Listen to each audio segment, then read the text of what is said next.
Hello everyone, welcome to study IQ. और study IQ के इस वीडियो में हम डिस्कस करने जा रहे हैं हमारा सेट नंबर 12 और ये है हमारा रेलवे स्पेशल जीके का। और इस वीडियो को लेके आ रहा हूँ मैं, मेरा नाम है डॉक्टर विपिन गोयल। सो आगे बढ़ते हैं।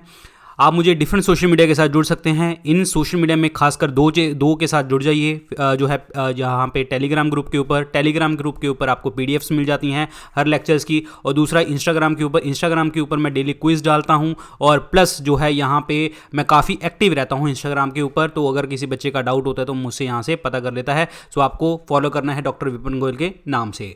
और प्लस हमारा 10,000 MCQs का कोर्स और हमारा GS कोर्स जो है ये थियरी कोर्स है, और ये जो है हमारा MCQ कोर्स है। ये दोनों परचेज कर सकते हैं आप कहाँ से? स्टडी आईक्यू से। तो स्टडी आईक्यू जो है आपको ऐप डाउनलोड करनी है, प्ले स्टोर से डाउनलोड कर लीजिए, या फिर आपको नीचे कमेंट सेक्शन में आपको लिंक और डिस्क्रिप्शन में भी लिंक मिल जाएगा। तो आप जैसे ही आप होम पेज खोलेंगे तो होम पेज जैसे ही खोलेंगे तो आपको ऐसे स्क्रीन नजर आएगी। तो आपको करना क्या है, थोड़ा सा लेफ्ट स्क्रॉल करना है और आपको ये 10,000 MCQs का कोर्स नजर आ जाएगा। और बेस्ट सेलिंग कोर्स में जाएंगे तो आपको GS कोर्स नजर आ जाएगा। इसको भी थोड़ा सा आपको लेफ्ट स्क्रॉल करना है तो आपको ये चीज़ नजर आ जाएगी। और ऐसे आप परचेज कर सकते हैं और अपने घर बैठे तैयारी कर सकते हैं। और जैसे कि मैंने कल भी एक नोटिफिकेशन शेयर किया था यूपीएससी के जितने भी एग्जाम हैं, जैसे CDS का हो गया, CAPF का हो गया, NDA का हो गया, तो ये जो एग्जाम के लिए काफ़ी डेट्स हैं अभी। मिनिमम अगर मैं बात करूँ ना 3 से 4 महीने अभी पड़े हैं किसी भी एग्जाम में इनमें, ठीक है। CDS तो जो है आपका जैन के अंदर है, ये भी आपका दिसंबर के आसपास, नवंबर दिसंबर में है। इसके लिए भी 2-3 महीने पड़े हैं। तो आप अभी भी जो है अपने घर पे बैठ के अपनी तैयारी कर सकते हैं 10,000 MCQ कोर्स से और हमारा GS कोर्स के साथ। तो फटाफट जाइए और यहाँ पे चैप्टर वाइज सारी चीज़ें डिस्कस की जा रही हैं और अपना कोर्स परचेज कीजिए। इससे अच्छा जो मौका आपको नहीं मिल सकता, क्योंकि अभी भी 3-4 महीने पड़े हैं।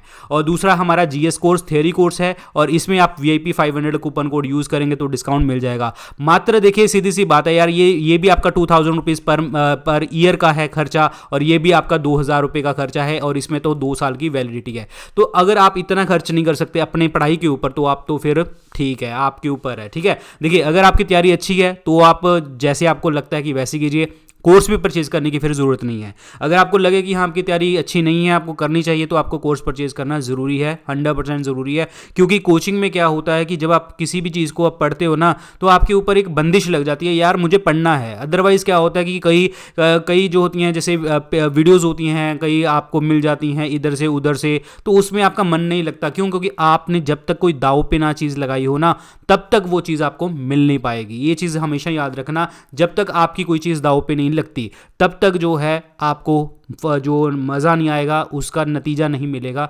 100% श्योर है, ठीक है। तो चलते हैं जी, आज हमारा पहला क्वेश्चन क्या कहता है। National income of India is compiled bye. National income, राष्ट्रीय आय जो होता है, ये किसके द्वारा कंपाइल की जाती है? नेशनल इनकम जो होता है, पहली बात तो नेशनल इनकम को हम और क्या कहते हैं? NNP eight factor cost, that is net national product at factor cost. Factor cost का मतलब यहाँ पे 4 चीज़ों से है। जो आपकी 4 चीज़ें हैं, जैसे लैंड है, लेबर है, कैपिटल है और एंटरप्रेन्योरशिप है। लैंड, लेबर, कैपिटल और एंटरप्रेन्योरशिप, जिसे आप उद्यमिता कहते हैं। क्लियर? ये चीज़ आपको ध्यान रखनी है। ये 4 फैक्टर्स ऑफ प्रोडक्शन है। इसके ऊपर जो है आप नेशनल इनकम निकालते हैं 4 फैक्टर्स को काउंट करके। और हमारे देश में नेशनल इनकम कैलकुलेट करता है CSO, that is central statistical organisation. D option क्या बनेगा? राइट आंसर बनेगा। और पहली बार नेशनल इनकम को कैलकुलेट किसने किया था? दादाभाई नौरोजी ने। और दादाभाई नौरोजी को हम grand old man of India भी कहते हैं। और प्लस दादाभाई नौरोजी की बुक में लिखा गया था poverty and un British rule in India. Poverty and un British rule in India के अंदर लिखा गया था। ये भी आपको याद रखना है। तो answer is D option, central statistical organisation. NDC की अगर मैं बात करता हूँ, नेशनल डेवलपमेंट काउंसिल की, तो ये जो है 6 अगस्त 1952 को बना था। और जितने भी प्लानिंग कमीशन के जो प्लान्स होते थे फाइनल करने का जो प्रोसेस होता वो NDC के पास होता था। फाइनेंस कमीशन की बात करूँ तो आर्टिकल 280 के अंदर दे रखा है। और 280 नंबर आर्टिकल जो है ये क्या बताता है? फाइनेंस कमीशन क्या बताता है? फाइनेंस कमीशन में जितना भी टैक्स होता है, टैक्स की डिस्ट्रीब्यूशन करी जाती है सेंटर और स्टेट के अंदर, ठीक है। तो आंसर इसमें क्या बनेगा? D option, central statistical organisation, CSO। Next, the word Satyameva Jayate जो है वो किस उपनिषद से लिया गया है? उपनिषद कौन सा है इनमें से? वो है मुंडक उपनिषद। मुंडक उपनिषद से ये लिया गया है सत्यमेव जयते, और सत्य की जीत जिसे आप कहते हैं। और उपनिषद टोटल कितने हैं हमारे? 108 हैं। और ये क्या है? फिलोसफिकल टेक्स्ट हैं, फिलोसफिकल टेक्स्ट, ये भी आपको याद रखना है, ठीक है। तो 108 हैं। और पुराण कितने हैं टोटल? पुराण है हमारे 18। तो answer is A option. Next चलिए जी, General Dyer who was responsible for the Jallianwala Bagh massacre was shot dead by. General Dyer यहाँ पे जो है वो दूसरा पर्सन है, लेकिन एक्चुअली जो है जलियांवाला बाग मैसेकर को किसने मारा था? माइकल ओ डायर थे। माइकल ओ डायर थे जिनको मारा गया था। जनरल डायर तो भाग गया था, इसकी तो अपने आप डेथ हो गई थी, लेकिन माइकल ओ डायर को मारा गया था। और Michael O Dwyer lieutenant governor of Punjab था जब जलियांवाला बाग मैसेकर हुआ था। जलियांवाला बाग मैसेकर हुआ था 1919 में, 1919 के अंदर 13 अप्रैल 1919 को। हुआ क्यों था ये पता होना चाहिए कि क्योंकि जब रॉलेट एक्ट पास किया गया था 1919 में, सभी जगह के ऊपर हड़तालें कर दी थी, नो वकील, नो अपील, नो दलील, ठीक है। तो उस टाइम पे क्या हुआ था कि इन्होंने जो है पूरे ऑल इंडिया हड़ताल होगी, और जो गवर्नमेंट ने जो है सेक्शन 144 लगा दिया, जिसमें आप इकट्ठे होकर कहीं बाहर नहीं जा सकते। तो जलियांवाला बाग में क्या हुआ था कि जब सभी जगह के ऊपर हड़ताल हो रही थी, ऐसी पंजाब में भी हड़ताल हुई थी। डॉक्टर सत्यापाल और डॉक्टर सैफुद्दीन किचलू जो दो लोग थे जिनको पकड़ा गया था, इनको छुड़वाने के लिए एक प्लानिंग बन रही थी, वो जलियांवाला बाग के अंदर बन रही थी, अमृतसर के अंदर बन रही थी, जिससे के कारण जो है जनरल डायर ने गोली चलाने का हुक्म दे दिया। और उस टाइम पे लेफ्टिनेंट गवर्नर कौन थे? माइकल ओ डायर थे, जिसको मारा किसने था? शहीद उधम सिंह जी ने मारा था, सी ऑप्शन। और उधम सिंह जी ने मारा था कहां पे? कैक्सटन हॉल में, कैक्सटन हॉल। और एक कैक्सटन हॉल कहां पे है? Caxton hall that is in the London. Caxton hall London के अंदर मारा था, ये चीज़ आपको ध्यान रखनी है। तो 1940 के अंदर, ये भी याद रख लो, 1940 के अंदर, ठीक है। तो आंसर इसमें सी ऑप्शन बनेगा। जतिन दास की अगर मैं बात करता तो भगत सिंह जी ने जो है भूख हड़ताल करी थी जेल के अंदर, जिसमें 64th डे के ऊपर जो है एक पर्सन की डेथ हुई थी, डेट वॉज जतिन दास। वीर सावरकर की अगर मैं बात करूँ तो 1857 के लिए इन्होंने एक बुक लिखी थी, a war of independence. A war of independence हमारी जो है 1857 जो है आज़ादी की पहली लड़ाई इन्होंने लिखी थी। और हसरत मोहानी की अगर मैं बात करता हूं तो हसरत मोहानी जो हैं ये लीडर हैं इंडियन कम्युनिस्ट पार्टी के लीडर हैं। लिख लेता हूं मैं यहाँ पे, इंडियन कम्युनिस्ट पार्टी, ठीक है। इंडियन कम्युनिस्ट पार्टी के जो है लीडर हैं, और ये उर्दू के बहुत बड़े जो हैं ये जो हैं मतलब पोइट हैं, कवि हैं, ठीक है। ये चीज़ ध्यान रखना। तो आंसर इसमें क्या बनेगा जी आपका? C option, Udham Singh is the right answer. Sattriya is a classical dance form of, किसकी क्लासिकल डांस फॉर्म होती है ये? जहाँ पे बिहू डांस भी किया जाता है। सो बिहू डांस है असम का, तो ये है असम के अंदर। तो सी ऑप्शन क्या बनेगा? Right answer. मणिपुर में मणिपुरी और जगोई, मणिपुर में मणिपुरी और जगोई। और उत्तर प्रदेश में अगर मैं बात करूँ तो रसीला डांस है, रसीलिया, ठीक है, रसीला। और एक होता है स्वैंग, रसीला और स्वैंग, क्लियर। और आंध्र प्रदेश की अगर बात करूं तो कुचिपुड़ी, आंध्र प्रदेश की अगर मैं बात करूं तो कुचिपुड़ी, ये आपको याद रखना है। और एक याद करो तमिलनाडु के अंदर है भारतनाट्यम, तमिलनाडु के अंदर भारतनाट्यम। और कथक है, कथक कहाँ पे है? Kathak in the north India, Kathak in the north India. और कथकली, कथक तो पूछ रहे नॉर्थ इंडिया, कथकली कहाँ पे है? केरला के अंदर, कथकली केरला के अंदर। केरला के अंदर एक डांस फॉर्म और है मोहिनीअट्टम, मोहिनीअट्टम, ये याद रखनी है। और एक याद करो उड़ीसी, उड़ीसा के अंदर। और छो डांस भी उड़ीसा का बड़ा फेमस है, ये चीज़ ध्यान रखना है आपको। तो आंसर इसमें क्या बनेगा? C option, Assam is the right answer. Next, which one of the following papers was edited by the Gandhi ji in South Africa? South Africa के अंदर गांधी जी ने कौन सा न्यूज़पेपर एडिट किया था? That was Indian opinion. तो आंसर इज ए ऑप्शन। और ये वैसे तो ये पहले तीन जो हैं वो गांधी जी के ही हैं, इंडियन ओपिनियन, हरिजन जब 1933 के अंदर लिखा था गांधी जी ने, जब गांधी अंबेडकर पैक्ट साइन हुआ था, और इन्होंने एंटी अनटचेबिलिटी लीग भी स्टार्ट करी थी, anti untouchability league Gandhi ji ने। बहुत क्वेश्चन इंपॉर्टेंट है, anti untouchability league. Young India भी इनके द्वारा लिखा गया है। इंडियन मिरर की अगर मैं बात करता हूं तो इंडियन मिरर जो है ये एक न्यूज़पेपर है, एडिट और पब्लिश किसके द्वारा किया गया था?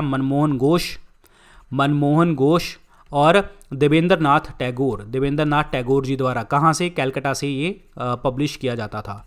तो आंसर इसमें क्या बनेगा जी? Answer is A option, Indian opinion. Magnesium is a constituent metal of, magnesium इनमें से किस चीज़ का मेटल होता है, किस में मेटल होता है, तो वो होता है क्लोरोफिल के अंदर। और क्लोरोफिल वो होता है जहाँ पे आपका प्लांट का ग्रीन हिस्सा होगा वहाँ पे क्लोरोफिल होगा, और क्लोरोफिल अगर है तो ग्रीन हिस्सा होगा, अगर ग्रीन मतलब हट जाए तो येलो कलर आ जाता है। वो येलो कलर इसलिए आता है कि कैरोटीन पिगमेंट उसमें आने लग जाता है। और क्लोरोफिल ये है जी आपका एक होता है क्लोरोप्लास्ट, क्लोरोप्लास्ट, ठीक है, क्लोरोप्लास्ट, जिसे आप क्या कहते हैं, किचन ऑफ द सेल भी इसको कहा जाता है, kitchen of the cell. Magnesium जो होता है वो किस में होता है, क्लोरोफिल में। डीएनए के अंदर देखा जाए डीऑक्सीराइबोन्यूक्लिक एसिड है, इसमें होता है फॉस्फोरिक एसिड, क्लियर। सो इसमें nitrogen base, phosphate sugar, phosphate group, sugar and nitrogen base होता है, और जो शुगर होती है वो राइबोज शुगर होती है, पेंटोज शुगर होती है।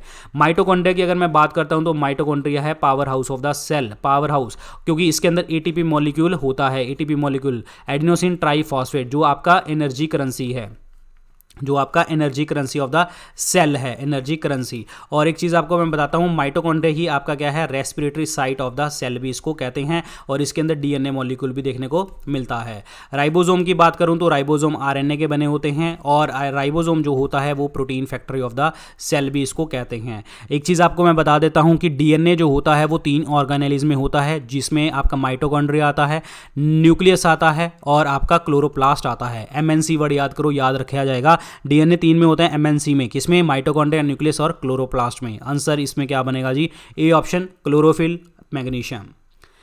Next, who among the following did Gandhi ji regarded as a political guru, Gandhi ji के जो पॉलिटिकल गुरु हैं वो इनमें से कौन है, वो हैं गोपाल कृष्ण गोखले जी। तो answer is D option, Gopal Krishna Gokhale ji. जब बंगाल पार्टीशन हुआ था 1905 में, तो उस टाइम पे आईएनसी के चेयरपर्सन थे। गोपाल कृष्ण गोखले जी ने चलाया था servants of Indian society organization बनाई थी, servants of Indian society organization, ये आपको याद रखनी है। एंड यहाँ पे आचार्य नरेंद्र देव है, आचार्य नरेंद्र देव जो है कांग्रेस सोशलिस्ट पार्टी से बिलोंग करते हैं, कांग्रेस सोशलिस्ट पार्टी जो 1934 में चलाई गई थी। दयानंद सरस्वती जो इनका ओरिजिनल नेम क्या है, मूल शंकर है, और इन्होंने स्वराज वर्ड जो है क्वाइन किया था, स्वराज जो दादाभाई नौरोजी ने 1906 कैलकाटा सेशन में यूज़ किया था। और इन्होंने गो बैक टू वेदास भी बोला था, कि इन्होंने दयानंद सरस्वती जी ने बोला था। महादेव देसाई की अगर मैं बात करता हूं तो महादेव देसाई जो हैं वो गांधी जी के क्या हैं, प्राइवेट सेक्रेटरी हैं, प्राइवेट सेक्रेटरी किसके, गांधी जी के। तो आंसर इसमें क्या बनेगा जी, डी ऑप्शन, गोपाल कृष्ण गोखले।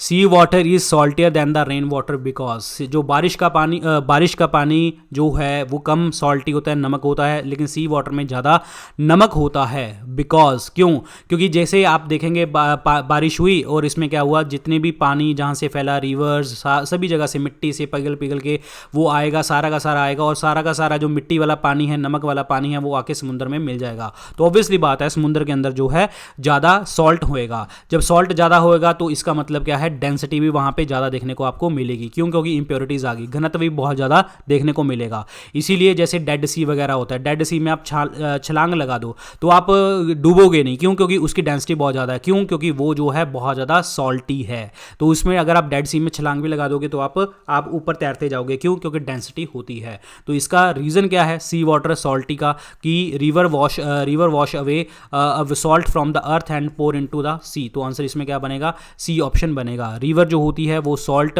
निकाल लेती है अर्थ से और वो समुद्र में डाल देती है। Answer is C option. Next question, who was the first Indian to be elected as the member of the British house of the common. British house of common के जो हैं मेंबर कौन रहे हैं, पहले इंडियन कौन से रहे हैं, तो वो हैं जी आपके Dadabhai Naoroji. B option is the right answer. Dadabhai Naoroji जो हैं इन्होंने स्वराज वर्ड मैंने बताया था भी यूज़ किया था, कहाँ पे, इंडियन नेशनल कांग्रेस के 1906 कैलकाटा सेशन के अंदर। और ये दादाभाई नौरोजी जो है लिबरल पार्टी से रहे हैं। लिबरल पार्टी के कहाँ से जीते थे, फिन्सबरी, ब्रिटिश हाउस कॉमन में फिन्सबरी से जीते थे 1892 के अंदर, 1892 के अंदर, क्लियर। और पहले ब्रिटिश इंडियन एमपी बने थे ये। जयप्रकाश नारायण जी कांग्रेस सोशलिस्ट पार्टी से बिलोंग करते हैं। आचार्य नरेंद्र देव भी इनके साथ थे, क्योंकि जो आचार्य नरेंद्र देव थे वो तो थे प्रेसिडेंट, और जयप्रकाश नारायण जो थे वो थे सेक्रेटरी। ये चीज़ ध्यान रखनी है। 1934 में ऑर्गेनाइजेशन बनी थी। सरोजिनी नायडू जी की अगर मैं बात करता हूँ तो पहली इंडियन आईएनसी की चेयरपर्सन जो बनी थी ये बनी थी। और वैसे पहली इंडियन कौन बनी थी? That is Annie Besant. Annie Besant कहाँ से थी? That is Ireland. Sarojini Naidu Kanpur session से बनी थी और एनी बेसेंट 1917 के अंदर कैलकाटा सेशन पे बनी थी और सरोजिनी नायडू 1925 में बनी थी। और सरोजिनी नायडू को हम बोलते हैं नाइटिंगेल ऑफ इंडिया, भारत कोकिला। सरोजिनी नायडू जी ने जो है लखनऊ पैक्ट के टाइम पे मोहम्मद अली जिन्ना को बोला था कि वो एम्बेसडर हैं हिंदू मुस्लिम यूनिटी के, हिंदू मुस्लिम यूनिटी के। ये चीज़ ध्यान रखना। आंसर इसमें क्या बनेगा? B option, Dadabhai Naoroji. The connective tissue that connects muscle to a bone is, ऐसा कौन सा संयोजी उत्तक है जो मांसपेशियों को हड्डी से जोड़ता है? उसको आप क्या कहते हैं? मसल टू द बोन जो जोड़ता है उसे आप क्या कहते हैं? That is called tendon. Tendon कहा जाता है। Answer is C option. Ligament जो होता है वो बोन टू बोन जोड़ा जाता है और लिगामेंट अगर इंजरी होगी तो ऑब्वियसली बात है प्लास्टर लगता है। इंटरस्टिशियल फ्लूइड की अगर हम बात करते हैं, जो अंतरकाशी द्रव होता है, ये क्या करता है? जितने भी सेल्स होते हैं, सेल के बीच में दो सेल हैं, यहाँ पे जो लिक्विड चल रहा है that is called interstitial fluid. और कार्टिलेज की अगर मैं बात करता हूं तो कार्टिलेज जो है एक स्मूथ इलास्टिक टिश्यू होता है। स्मूथ इलास्टिक टिश्यू होता है। रबर लाइक पैडिंग होती है जो आपकी कवर करता है लॉन्ग बोन्स को कवर करने वाला जो that covering is called cartilage. Clear? तो आंसर इसमें क्या बनेगा? C option, tendon is the right answer. Next question, who amidst the following won the Nobel prize in science in 2 different discipline. 2 Nobel prize जो है वो किसने 2 different discipline में जीते हैं इनमें से? तो आंसर इसमें क्या बनेगा? Madam Curie. So madam Curie ने एक फिजिक्स के अंदर जीता है, एक केमिस्ट्री के अंदर। फिजिक्स के अंदर तो इन्होंने क्या किया था? फिजिक्स के अंदर जो है हेनरी बैकुरल ने रेडियो एक्टिविटी कॉन्सेप्ट दिया था जिसमें अल्फा बीटा गामा रेज निकलते थे और एंड में गामा रेज निकलते हैं। हेनरी बैकुरल ने कॉन्सेप्ट दिया था और इनमें सा जो है मैडम क्यूरी और पेरी क्यूरी भी थे। ये चीज़ ध्यान रखना है। तो ये बनेगा जी मैडम क्यूरी फिजिक्स के लिए रेडियो एक्टिविटी। अगर मैं केमिस्ट्री की अगर मैं बात करता हूं तो केमिस्ट्री में इन्होंने 2 रेडियो एक्टिव सब्सटेंस जैसे रेडियम और पोलोनियम जो है डिस्कवर किए थे। ये इसीलिए इनको 2 फील्ड में दिया गया। अगर आपसे पूछा जाए कि ऐसा कौन सा अकेला ऐसा पर्सन है, ठीक है, जिसको नोबेल प्राइज मिला 2 बार लेकिन उसने शेयर नहीं किया किसी के साथ, वो कौन थे? लिनियस पॉलिंग थे। ठीक है, जिसको 2 फील्ड में मिला लेकिन उसने किसी के साथ शेयर नहीं किया। और आप ऐसा भी कह सकते हैं कि ऐसे कौन से एक और क्वेश्चन है, ऐसे कौन से साइंटिस्ट रहे हैं जिनको फिजिक्स के अंदर ही 2 बार नोबेल प्राइज मिला है? तो फिजिक्स के अंदर जो नोबेल प्राइज मिला है डेट इज जॉन बार्डिन एक ऐसे पर्सन है जिनको 2 बार जो है जो फिजिक्स के अंदर नोबेल प्राइज मिला है। Next question, who preside over the joint session in the parliament. संयुक्त स्तर की अध्यक्षता कौन करता है? ज्वाइंट सेशन होता है आर्टिकल 108 के अंदर। अब क्या होता है कि एक बिल की लाइफ कितनी होती है? बिल की लाइफ होती है 6 मंथ। 6 मंथ का मतलब क्या होता है कि बिल अगर सपोज करो कि लोकसभा से आया, लोकसभा से राज्यसभा, राज्यसभा से लोकसभा, इस तरीके से चलता जाएगा। कितने टाइम तक? 6 मंथ तक चलता जाएगा। अब 6 महीने बाद बिल की लाइफ खत्म, बिल खत्म हो जाता है क्योंकि एक बिल की लाइफ 6 महीने होती है। अगर प्रेसिडेंट को लगे कि ये बिल इंपॉर्टेंट था, प्रेसिडेंट क्या करता है? ज्वाइंट सिटिंग बुलाता है और ज्वाइंट सिटिंग में आपके इसको प्रेसिडेंट का काम होता है समन करने का, सिर्फ बुलाने का। लेकिन जो प्रिसाइडिंग यानी कि चेयरपर्सन होता है वो कौन करते हैं? That is speaker of Lok Sabha. Speaker of Lok Sabha is the chairperson of the joint session. ये चीज ध्यान रखिए। अगर स्पीकर एब्सेंट है तो डिप्टी स्पीकर जो है एज ए चेयरपर्सन बैठेगा। तो आंसर इसमें क्या बनेगा? Speaker of Lok Sabha. और अभी हमारे स्पीकर कौन है? ये दैट इज ओम बिरला। और ओम बिरला जो हैं 17th लोकसभा के स्पीकर हैं। कोटा राजस्थान से ये एमपी चुने गए थे। तो आंसर इसमें सी ऑप्शन बनेगा। विच one of the following polymers material is use for making bullet proof jacket. Bullet proof jacket जो है इनमें से कौन सा पॉलीमर यूज़ किया जाता है बनाने के लिए? तो वो है, इसमें याद करो सीधा, केवलर इज द पॉलीमर जो बुलेट प्रूफ जैकेट के लिए होता है। एक होता है लेक्सन होता है मिरर, जो आपका शीशा प्रूफ होता है ना, मतलब बुलेट प्रूफ शीशा होता है, ग्लास होता है, वो होता है लेक्सन। ये चीज़ ध्यान रखनी है। रेयन की अगर मैं बात करता हूँ तो रेयन जो है ये आपके फाइबर्स होते हैं, लॉन्ग फाइबर्स होते हैं। और आर्टिफिशियल सिल्क बनाने में सेलुलोज का बना होता है ये। आर्टिफिशियल सिल्क बनाने में काम आता है, सेलुलोज से बनाया जाता है। और नाइलॉन 66 की अगर मैं बात करता हूँ तो जैसे आपका फाइबर्स में, टेक्सटाइल में, ठीक है, और जो गिटार नट मटेरियल है उसमें बनाया जाता है। ये चीज़ ध्यान रखना है। और डेक्रोन की अगर मैं बात करूं तो ये हाईली स्ट्रेंथ होता है और जो है हाईली रेजिस्टेंट होते हैं, स्ट्रेचिंग के स्ट्रेच नहीं हो सकता। और हाई प्रेशर फायर और मेंस शर्ट उसमें बहुत ज़्यादा यूज़ होता है, थ्रेड वगैरह यूज़ होते हैं। तो आंसर इसमें क्या बनेगा जी? Kevlar is the right answer, जो बुलेट प्रूफ जैकेट्स में होता है। Next, Indian National Army came into existence in 1943 in कहाँ पे आई थी? इंडियन नेशनल आर्मी जो है वो सुभाष चंद्र बोस जी द्वारा सिंगापुर में बनाई गई थी, तो ए ऑप्शन क्या बनेगा? राइट आंसर बनेगा। और इससे पहले इनका IIL नाम था, इंडिया इंडिपेंडेंस लीग था, और जो ये सुभाष चंद्र बोस के साथ जो लेडी चल रही हैं इनका नाम है लक्ष्मी। और इनकी जो आई मीन टू से, क्योंकि लेडीज़ भी इस फोर्सेस में थी, तो लक्ष्मी नाम की एक जो है इन्होंने सेना बनाई थी, उनका नाम झांसी था, उस सेना का नाम झांसी था, ये चीज़ ध्यान रखना है आपको। और इंडियन नेशनल आर्मी का जो झंडा था वो आपका झंडा था जिसमें आपका दहाड़ता हुआ शेर, द रोरिंग जो शेर था, लायन था, उसमें देखने को आपको मिलता था, ठीक है, शेर देखने को मिलता था। एंड पहली बार अंडमान एंड निकोबार आइलैंड को आज़ाद करवाया था। अंडमान का नाम रखा गया था शहीद और निकोबार का नाम रखा गया था स्वराज, जो इंडियन नेशनल आर्मी द्वारा जीते गए थे। तो answer is A option. Which one of the following is not a sexually transmitted disease? इनमें से जौन संचारित रोग नहीं है, कौन सा? स्कर्वी रोग। तो आंसर इज सी ऑप्शन। और स्कर्वी जो होता है विटामिन सी की कमी के कारण होता है। विटामिन सी जो होता है एस्कॉर्बिक एसिड होता है, और प्लस विटामिन सी हमें मिलता है सिर्फ प्लांट फूड से, एनिमल फूड से हमें नहीं मिलता। इसी कारण जो मिल्क होता है, मिल्क के अंदर विटामिन सी नहीं होता। हेपेटाइटिस बी आपकी लीवर की प्रॉब्लम है, बिल्कुल ब्लड के साथ रिलेट करता है, तो सेक्सुअली ट्रांसमिटेड होता है, वायरल प्रॉब्लम आती है, वायरल प्रॉब्लम है ये, ठीक है। और गोनोरिया की अगर मैं बात करता हूं तो बैक्टीरियल है, और बैक्टीरिया कौन सा है? नेसीरिया गोनोरिया। नेसीरिया गोनोरिया जो है ये सेक्सुअली ट्रांसमिटेड डिजीज़ है, ये चीज़ ध्यान रखना है। सिफिलिस की अगर मैं बात करता हूं तो ये भी बैक्टीरियल इन्फेक्शन है, और बैक्टीरियल इन्फेक्शन में ट्रेपोनीमा पैलिडियम जो है आपका बैक्टीरिया है जो इसको ट्रांसफ़र करता है। तो आंसर इसमें क्या बनेगा? C option, scurvy. तो ये थे आज के लेक्चर के अंदर क्वेश्चन। इस लेक्चर की PDF आपको मिल जाएगी टेलीग्राम ग्रुप के ऊपर, और इंस्टाग्राम के ऊपर भी आप मेरे साथ जुड़ सकते हैं। और प्लस हमारे बेस्ट सेलिंग कोर्स है दोनों, 10,000 MCQs का कोर्स और GS कोर्स हमारा थियोरी का।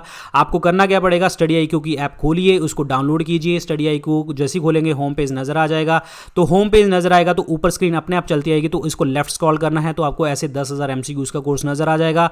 EMI अवेलेबल है 10 जून तक ये EMI अवेलेबल है। और दूसरा कोर्स है हमारा GS कोर्स, जो हमारा थियोरी कोर्स है। इसको आप VIP 500 कूपन कोड लगाएंगे तो डिस्काउंट मिल जाएगा, और ये 10 जून तक ये वैलिड है। तो फटाफट जाइए अपने घर पे तैयारी कीजिए। UPSC ने एग्जाम दे रखे हैं, रेलवे के एग्जाम आने वाले हैं, और सभी एग्जाम आएंगे, आप बिल्कुल चिंता मत कीजिए। जो आपके दिमाग में चलता रहता है ये एग्जाम आएगा नहीं आएगा, सब एग्जाम आएंगे, 100% आएंगे, ठीक है। क्योंकि इसके बाद जो है SSC के वगैरह के भी एग्जाम आ चुके हैं, UPSC के भी आ चुके हैं, अब रेलवे वगैरह भी आएंगे। तो जल्दी से जल्दी बैठ के अपने घर बैठ के तैयारी कीजिए। अगर आपको कोई डाउट हो तो आप मुझे इंस्टाग्राम के ऊपर मैसेज कर सकते हैं। So thank you so much guys, all the very best, good luck, take care।